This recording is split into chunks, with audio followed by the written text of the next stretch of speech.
Representation is something that you typically don't think about unless you're in a group that generally doesn't get it, or if you empathize with those who don't get it, or if you're one of those people who are fear-mongering about the gays invading your media. And I personally fell into the first category. Until I realized that I was ace, I just didn't think about representation and why people would need it. I was generally for more representation in mainstream media because not being a majority in society is not good enough reason to pretend that they don't exist. But what I'm more interested in right now is why asexual people in particular need representation. This video is spawned from a thread that was on one of the asexuality subreddits about I'm an asexual person, but I don't really care to come out and I don't see why we need representation. Of course, that's paraphrasing what they said, but I don't have enough time to read the entire thread. And on a lot of levels, I can really understand what this person's saying. Though the start of the video may seem to contradict this, I don't really care to come out either.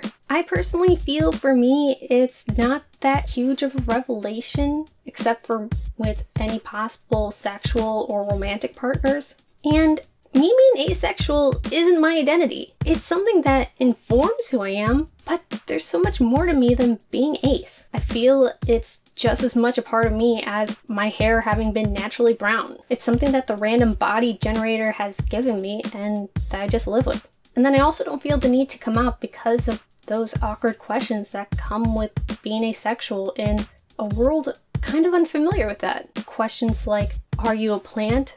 Are you an incel? Do you reproduce like bacteria? People have unironically asked these questions of those who have come out as asexual. And that last bit is one of the biggest reasons why I think we need representation in media. Not everyone who asks these things are saying it out of malice. They honestly have no idea what asexuality is and how that differs from, say, incels. They might not have been exposed to it. I know most of my knowledge about asexuality has come from suspecting that I am. And for sexual people, it's also not an inherently understandable thing to possibly not care for sex or to not be able to see someone as sexually attractive. And just a quick clarification here, there are many different kinds of asexuals. Many do enjoy sex, and then many don't. And that's a huge thing. There is so much nuance to this that doesn't get talked about because most people don't know asexuality is a thing. What representation can do is introduce people to the idea of asexuality and open the door to conversation for when someone does come out. They'll already have an idea of what an asexual person kind of looks like, so they'll have something to draw upon.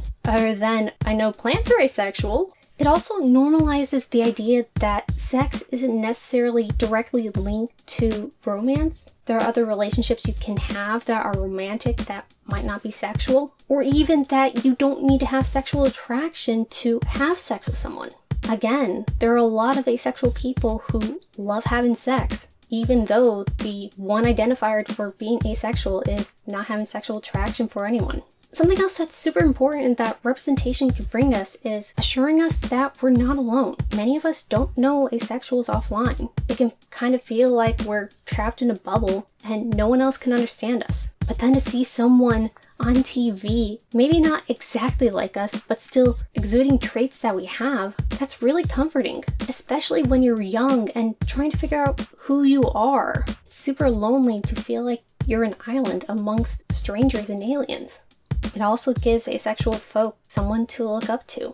Sure, that's not to say that you can't look up to people who aren't exactly like you, but it is a nice feeling to be able to kind of project yourself onto someone who shares similar traits with you. I'm not, of course, saying that all media has to have an asexual person or even an LGBTQ plus person, but I also think it shouldn't be that rare to have someone like that. One of the biggest complaints people have about minorities getting screen time in mainstream media is that they're turning everything gay or whatnot. But whereas they think the question is, why should everything be gay? I think the question should be, why should everything be cis, white, heterosexual? So I actually need to step in on that for a little bit. Because I am overrepresented. I think that's worth mentioning. Oh, so you're going to be in the video? Yep. Okay. I was wondering why you were getting all buttoned up. And now a word from somebody who is way overrepresented.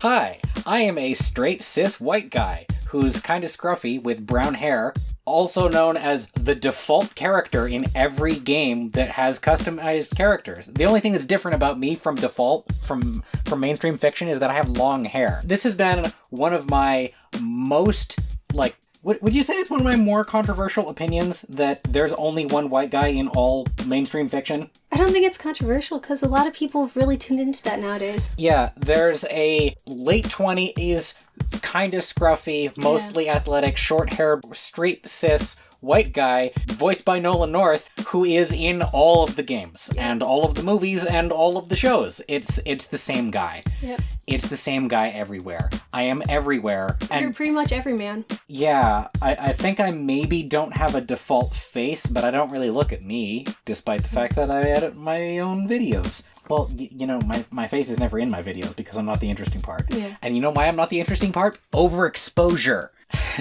It's bad character design. If you make 10,000 characters that all look the same, it all kind of runs together in one great big pale and brown slurry. That sounds disgusting. The real question should not be, why should everyone be Ace? The real question is, why should everyone be him? Yeah, there's enough me. I'm everywhere. Thank you for this impromptu cameo.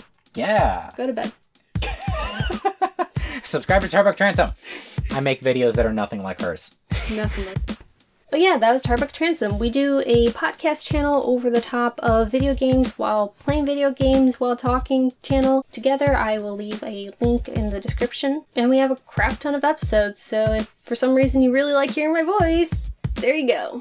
But yeah, just to reiterate, because I feel like this is a thing that's really confusing for people, I'm not saying ace people need to be everywhere. Just somewhere in mainstream media. There shouldn't be some sort of unspoken gag rule on having people who are different from what's considered normal. Thank you very much for consuming this video, and until next time. I hope you didn't clip the mic, because you're way louder than I was. I noticed as soon as you started talking, it's like... Leave that little section right at the end. Oh god. Okay, I'll see about that. Future Vamp, remember this, maybe.